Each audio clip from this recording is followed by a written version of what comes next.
initially I was very early on drawn towards Fauvism and the colours that the Fauvists had, that sort of Matisse, Picasso, people like that.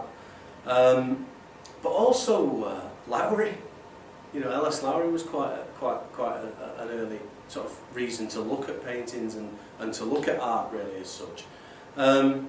First exhibition I ever went to, funnily enough, was a John Hoyland exhibition in 1983, which was at the Castlefield Gallery. And my dad took me to that. I went with my dad, and it was an amazing exhibition really, because we'd looked at, when I was at school, my art teacher had shown us loads of different artists. He was really intent that we didn't look at a particular style of painting, a watercolourist. We didn't look at, you know, Renaissance. We looked at everything. And one of the paintings we looked at was John Hoyland. And the reason we looked at John Hoyland was that my art teacher had seen John Hoyland's early work, and he was very representational. He was a really good landscape painter and painted really, really good landscapes. And he moved into abstraction through sort of the 60s and the 70s. And I remember looking at some pictures he showed us of street scenes in Sheffield, and they were really representational street scenes, you know. But then there was little bits. There was a street with houses on it that almost looked like a spine of an animal crawling up the street. And you could almost see he's moving to abstraction. Anyway, by 1983, when we finally looked at his abstract work, and I went with my dad to the guy, it was just amazing. It blew me away. His use of colour. Colour's always been, as you can probably see, a massive influence on my work and on how I feel about art. So it's a difficult question to answer, but there's lots, and I could sit here all day and talk about artists and painting. And I think the interesting thing is, if I hit the cusp of it on the head, is that the painter interests me, but it's not what he paints, it's his painting. And therefore, I kind of almost appreciate all painting because of that. Because I'm not looking at, oh, he paints street scenes, or he paints still lives, or he paints mountains. I'm not interested in what he paints. I don't give a damn about what he paints. I just want to see his process, his creativity, what makes him work like that, why he works like that. And I find that interesting.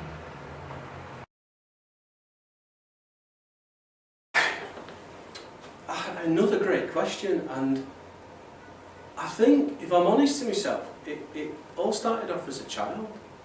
I found my style by the age of 7 or 8. And I really haven't changed that much. I love to doodle. I always love to doodle, and everyone loves to doodle. And what people don't realise sometimes is that they're being really creative in that doodle. And don't be scared of it. And some people will doodle when they're on the telephone and do something, a geometric image or anything, a bowl of fruit, and they do it. And when they finish the telephone, they'll throw it away. And actually, if they actually stopped to look at what they've done, they'd see that they've created something that's really solid and concrete, and there's room to express yourself with that. But people tend to forget that. So I think all art starts out being as a child, and it's not just me that thinks that. I mean, you read about all sorts of artists will tell you that. Picasso said it. You know, one of the earliest things is to paint like a child. One of the hardest things is to remain a child. I suppose it's the purest form before you get changed by technique and people. You go back to your primal, unique you. You do. Before all the college, you being taught different people, massively. Different influences. Your own influence at that age. It's massively your own personal thing, and it is about. You almost have to forget what you're taught. I mean, I posted something recently on a site saying about naivety is the most important thing, and you have to learn, and you have to study, and you have to look, and you have to think about drawing and composition in a painting. But you know, you can get rid of all that. You can throw all that in the bin.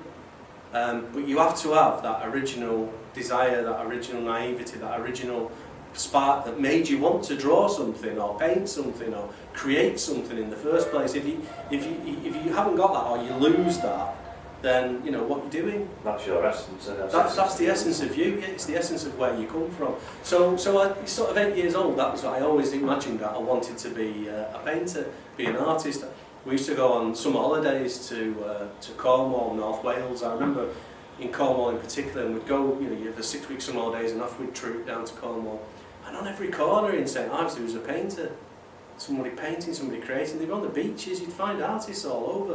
And I found it magical. I used to look and I think, it's almost like they've got a magic wand that they dip in this colour. And they for a couple of swirls, because they've created a boat and the sea. And there's actually nothing there. Just bits of lines of colour, really. And they're not bothered that there's nothing there. It's not concrete, they've not sat and drawn and got, you know, measured, and they've not. They've just created it quickly and simply. And so sometimes I think simplicity is what it's all about. That all harks back to the initial sort of primal driver for you doing what you're doing. So for years I've always painted and I've always drawn, and I've done it throughout my life. You know, I wanted at 16, 17 to go to art school. Never happened for me. And I went on into the commercial world, and I've done quite well and been quite successful and enjoyed it. But at the same time, I've always painted and I've always drawn, and I've been tempted to work in many different styles. When I was over in Australia, in Melbourne, I was doing sort of cityscapes and landscapes of the River Yarra and stuff, which were bright, expressional, colourful things, and I was using oil straight from the tube onto a knife, straight onto a canvas. And it was literally, you know, it's like putting butter onto a piece of bread, and that's what I'd do. And somehow the colour and the shape just worked, and they were great, and they sold, and they were brilliant. And then I returned to the UK, started to do sort of Manchester scenes and architecture and buildings around Manchester. Well, light was massively different. It was really dark, and coming from Australia and into that, back to the UK, back into Manchester, where the city almost is enveloped in this ceiling of greyness that sits on the top of your head. It's at the top of the buildings, on the top of your head, and you don't actually see any colour in the city until the sun comes out. So I tried to do that, and I'd almost go into that sort of style of painting. Northern scenes, I suppose. You know, Northern School art was influenced by Northern School art. And I was asked by one gallery owner, would I exhibit some? And I did. I showed about 3 or 4 pieces with her early on in the early 90s, mid-90s. And then later she asked me if I'd do more. And I couldn't do it. I just couldn't do it. I thought, it's not me. I love to paint the buildings and that, but they're not me. And they were more reflections of my child. I was thinking about my granddad and my dad in Ancoats and around Manchester. My granddad worked in the Star Ironworks, and I think more about things like that. So I kind of hid my paintings away then and decided I didn't want to do it. When I've come out just recently and started to paint again and decided that I'm going to show my work, I've actually gone back to the stuff I was doing at 13, 14. You know, this is the stuff I was doing at school. It's exactly the same.